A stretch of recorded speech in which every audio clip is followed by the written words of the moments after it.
Grosse update sur Layer 0. Et d'ailleurs, c'est bien plus qu'une vidéo update car tu peux directement commencer ici. Layer 0, c'est un projet qui permet à différentes blockchains d'interagir entre elles facilement. Par exemple, tu as de l'argent sur la Binance Smart Chain et tu veux le déplacer sur Arbitrum, eh bien tu peux le faire très facilement en utilisant l'infrastructure de Layer 0. Tu vas par exemple utiliser Stargate pour bridger. Et Stargate, lui, va fonctionner parce qu'il est connecté à Layer 0. L'autre point important, c'est que Layer 0 a levé pas mal de fonds et qu'ils ont une valorisation estimée à 3 milliards. Plus que ça, le projet n'a pas encore de token et pourtant on voit déjà des mention dans le code que le projet en aurait bien. L'idée c'est donc de passer par Layer 0 le plus possible dans l'objectif de choper un airdrop si jamais il y en a un. Évidemment, comme d'habitude sur ce type de vidéo, il n'y a pas de garantie. Je tiens également à mentionner qu'il y a eu pas mal de rumeurs sur Layer 0 récemment, notamment une rumeur qui venait d'un compte chinois qui annonçait qu'on allait avoir plus d'informations sur l'airdrop de Layer 0 le 26 mai. Bon, aujourd'hui on est le 30 et comme tu t'en doutes, je ferai pas cette vidéo s'il y avait eu des annonces. Et juste avant qu'on commence, je veux également mentionner qu'on ne sait pas si la snapshot a déjà été prise ou pas. Et on est tout bon, on va pouvoir attaquer. Premier point super intéressant, c'est que maintenant on a enfin un vrai dashboard. Là on a directement un classement et tu peux vérifier ton adresse par rapport à ça. Pour ça c'est très simple, il faut aller sur ce lien que je t'ai mis dans la description et nous on va descendre et ce qui va nous intéresser c'est le top 1 million Layer 0 user. Tu vas venir copier ton adresse et tu vas venir la coller directement dans la recherche. Et juste ici en fonction de tes interactions tu vas avoir un chiffre. Par exemple ici je suis top 4900, c'est-à-dire que mon adresse est classée 4900e sur les 1,8 million d'adresses qui ont déjà interagi avec Layer 0. Alors le ranking se fait selon plein de choses différentes, notamment le nombre de transactions que tu as réalisées sur Layer 0, le volume, le nombre de blockchains avec lesquels tu interagis sur Layer 0, le nombre de contrats avec lesquels tu interagis à travers Layer 0, ton activité sur Layer 0 et le temps depuis ta première interaction. Alors si tu commences aujourd'hui, évidemment ça va être compliqué d'améliorer ton temps sur Layer 0, cependant il y a plein de facteurs sur lesquels tu vas pouvoir jouer très facilement et l'objectif de la vidéo ça va être de te permettre de te positionner dans le top 30% des meilleurs utilisateurs, histoire de maximiser tes chances de choper un airdrop important. Et je rappelle encore une fois que ce type de dashboard là ça n'a pas pour objectif d'être exact à 100%, mais bien de te permettre de comparer ton adresse par rapport à d'autres adresses et de voir là où tu te situes par rapport à la masse. Et avant de pouvoir interagir avec Layer 0, il va nous falloir des cryptos. Pour ça, on va venir utiliser le partenaire du jour, Bybit. Et on aura également l'occasion de s'en servir un petit peu plus tard dans la vidéo pour limiter les frais qu'on va payer. Parce que oui, sauter d'une blockchain à l'autre, ça a un coût. Mais dans cette vidéo, on va voir comment le limiter. On va donc venir acheter de la crypto sur Bybit. Pour générer un minimum de volume sur les bridges, je te recommande de prendre au minimum 150-200 euros. Alors évidemment, tu peux t'en tirer pour moins cher, mais il y a de bonnes chances que le volume généré sur Layer 0 soit super important pour l'airdrop.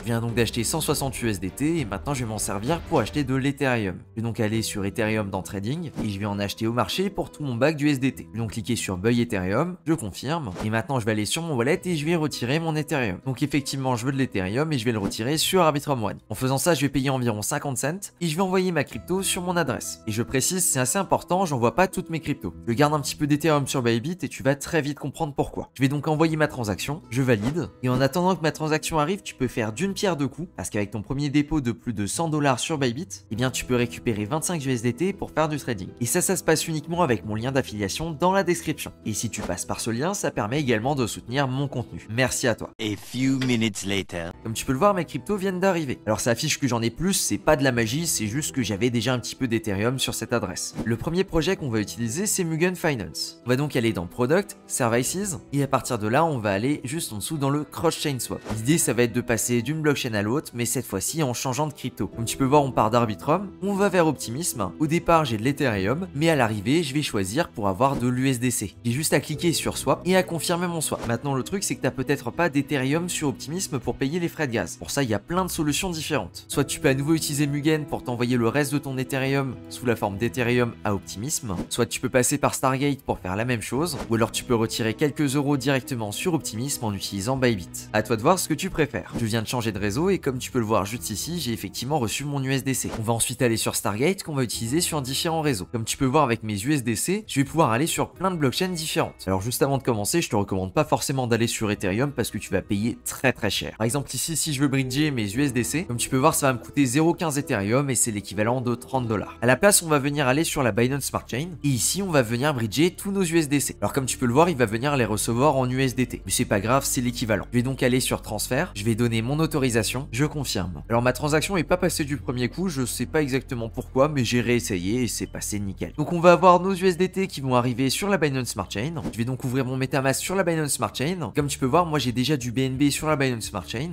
Mais toi si t'en as pas, tu peux utiliser Bybit pour retirer 4-5 $ directement dessus. On va ensuite envoyer nos USDT sur une blockchain qu'on n'a pas encore utilisée. Disons par exemple Avalanche. Pareil, je vais sélectionner le maximum d'USDT et je vais effectuer mon transfert. Impeccable, j'ai bien reçu sur Avalanche. Avalanche. On va donc faire la même opération, mais cette fois-ci vers Polygon. Et s'il te reste un petit peu de fonds sur la Binance Smart Chain, garde-les car on en aura besoin tout à l'heure. On va donc switcher sur Avalanche. Et sur Avalanche, comme tu peux le voir, j'ai pas de quoi payer la transaction. Alors c'est pas grave du tout, je retourne sur Bybit et je vais dans Convert. Et je fais ma petite conversion en Avalanche. Je confirme. Et là, je vais donc pouvoir prendre mon Avalanche, retirer. Je vais sélectionner Avax C-Chain. Je colle mon adresse. Et je vais venir tout retirer. Et on est tout bon pour envoyer d'Avalanche vers Matic. Transférer. Impeccable, j'ai bien reçu sur Matic. Cette fois-ci, j'ai déjà du Matic, donc pas de problème, j'ai rien besoin de m'envoyer. Et j'ai fait la transaction suivante pour aller sur Phantom, mais elle a l'air de prendre beaucoup de temps. A priori, le réseau est plus lent que d'habitude. Alors on va admettre que j'ai reçu mes fonds sur Phantom et que je les ai renvoyés sur Arbitrum. On est donc sur Uniswap version Arbitrum. Ce que je vais faire, c'est que je vais acheter du Radiant. Ici, c'est possible que le token soit pas directement disponible et que tu aies besoin de l'importer. L'intérêt ici, ça va être de le bridger. Pour ça, on va prendre notre Radiant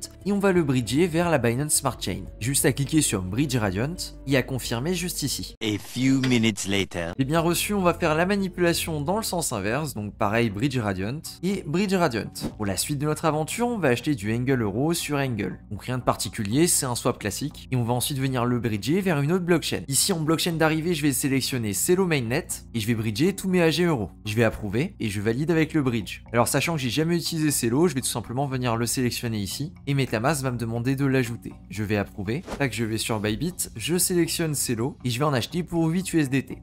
Je confirme et je vais venir retirer le Celo sur mon adresse. On va donc sélectionner Celo pour partir et on va revenir vers Arbitrum. Je vais donc tout renvoyer, je vais approuver et on va reswapper nos AG euros en Ethereum. J'en profite pour passer par Trader Joe et ici je vais acheter du BTCB qui est également un jeton qui utilise un standard de Layer 0. Donc pareil, je vais swapper et je vais utiliser le Bitcoin Bridge pour transférer ça vers Optimism et faire un aller-retour. Je vais donc transférer. A few minutes later. Et maintenant je vais faire la même chose sauf que cette fois-ci je pars d'Optimism et je vais aller vers Arbitrum. Je vais transférer. Mes USDC sont enfin arrivés sur Phantom et là je peux décider de les renvoyer là où je veux si j'en ai envie. Pour le coup je vais en avoir besoin sur Phantom donc je vais les laisser là. On va maintenant faire une opération sur ZK Syncera. Alors là on est sur quelque chose de plutôt dégène parce qu'on va directement interagir avec le smart contract. On est plutôt sur quelque chose qui s'apparente à un test. L'idée ça va être de minter un NFT sur ZK Syncera et de venir le bridger vers une autre blockchain. Tout ça en utilisant la technologie derrière Layer 0. L'idée c'est de se dire que c'est cool de pouvoir bridger des ERC20 mais vu que c'est possible de le faire avec des ERC 721, et ben pourquoi on le ferait pas également? Pour ça, on va donc aller sur ce smart contract que je vais te mettre en description. On va aller dans la partie Write et on va aller dans le 5e point Mint. On va connecter notre wallet et on va écrire. Je confirme. On va ensuite ouvrir la transaction qu'on vient de passer dans l'Explorer et on va aller dans la partie Logs. Et juste ici, ce qui va nous intéresser, c'est ce numéro-là. On va donc retourner sur le contrat et on va aller dans Cross-Chain juste ici. On va venir copier-coller le numéro de notre NFT. Du coup, juste ici dans Token ID. Pour la blockchain, on va envoyer sur Polygon. Du coup, on va mettre un ID en 109. Et au niveau de ce qu'on va payer, on va mettre 0,003. À noter que le virgule, c'est pas une virgule, mais c'est un point. Et maintenant, j'ai cliqué sur Write. À noter que c'est une transaction qui va nous coûter plus cher que ce qu'on a utilisé jusqu'à présent. À prendre également en compte qu'il y a une partie qui est remboursée parce qu'on est sur ZK Syncera. Je vais confirmer et maintenant pour vérifier que ça a bien fonctionné, on peut aller sur le smart contract équivalent sur Polygon Scan. On va aller dans le 17 Owner Of, tu vas coller ton token ID et si ça a bien fonctionné, ça devrait te renvoyer ton adresse. Pour le coup, patiente quand même un petit peu, c'est pas instantané, ça peut prendre une dizaine, quinzaine de minutes. Et voilà pour la partie mainnet que je considère comme primordiale. Cependant, la vidéo n'est pas terminée, je voulais encore te montrer deux projets qui sont sur testnet. On va avoir Cashmere qui permet de faire des swaps en cross-chain. Donc vraiment rien de particulier, tu sélectionnes une blockchain de départ, tu sélectionnes de l'Ethereum, par exemple ici pour Base Goerli. On va venir mettre 0,05 Ethereum, puis juste switcher de réseau pour être sur le bon réseau. Je confirme. À noter que ça fonctionne sur plein de blockchains différentes et ce en testnet.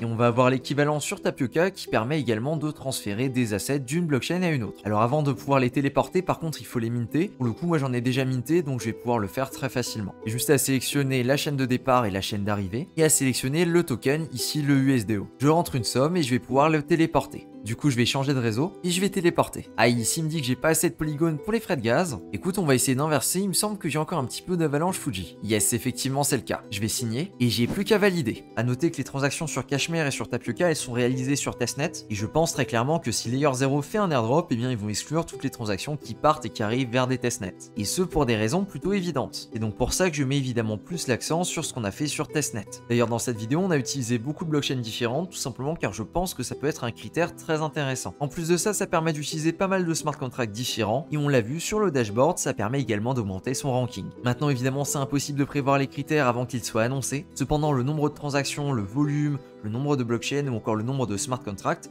ça me paraît être les critères les plus importants. En plus évidemment du temps et de la récurrence. J'en ai d'ailleurs profité pour rentrer à nouveau mon adresse dans le Dune et mon adresse est passée de top 4900 à top 2100. Il me manquait quelques transactions pour passer au-dessus des 50 transactions et j'ai aussi gratté un petit peu de stats en interagissant avec des nouveaux contrats et également de nouvelles blockchains. Comme d'habitude pour les airdrops, pense bien qu'on n'est pas sur un sprint mais qu'on est plutôt sur un marathon. Alors pense bien à utiliser ces stratégies fréquemment. Merci à toi de ton attention et sur ce je te dis à plus pour une prochaine vidéo. Ciao!